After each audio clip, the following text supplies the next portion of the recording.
from a political viewpoint, bilang isa rin pong nag-aanalisa ng mga bagay na to, kung itutuloy ba ng administrasyon ang pagpursige doon sa impeachment ni VP Sara, will it help them or mas makakadamage yun sa kanila? Well, basically, no, ang goal kasi natin dito is really to account for the truth, no, and justice. So sabi ko nga kanina, if ever there is really this issue about the confidential funds, and if we really want to really see the truth in this, then I think we need to push through with impeachment. Pero kasi yung dynamics, DJ Chacha, is already quite different from the time that we filed the impeachment last year to how it will be filed right now, especially because of this flood control scandal, yung pagbabago ng liderato sa parehong kapulungan ng Kongreso at Senado, at yung mga shifting alliances. So definitely this will have a strong effect, no, dito sa kakahinat na nitong impeachment.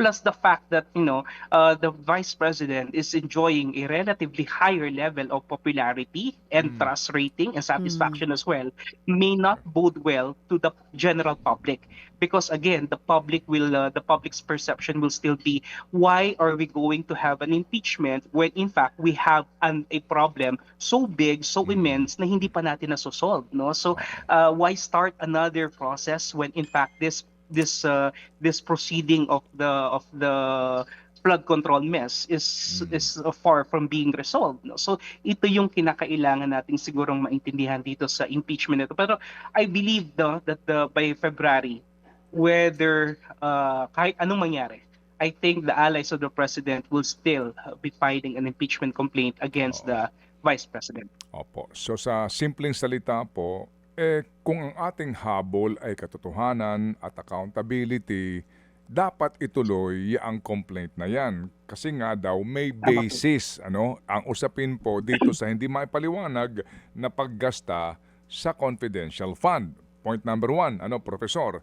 Pero sa kabilang banda sa usapin po ng politika, yung timing nito ngayon medyo tagilid. Kasi sa halip na baka at the end of the day naman kasi itong mga ang boboto diyan mga politiko kasi nga yung tamang timing dapat last year nung na-file ito. Kasi noon wala pa itong iskandalo na trilyon na pinag-uusapan. Ngayon kasi kapag ito itinuloy, ang iisipin ng iba, inuuna nyo si VP Sara, gayong yung nagnakaw ng trilyon, wala pa nakukulong. Ganon yan, di ba? Professor, po? So, kumbaga, sa halip na baka mag-backfire at magmistulang underdog si VP Sara, ganon po ba yon?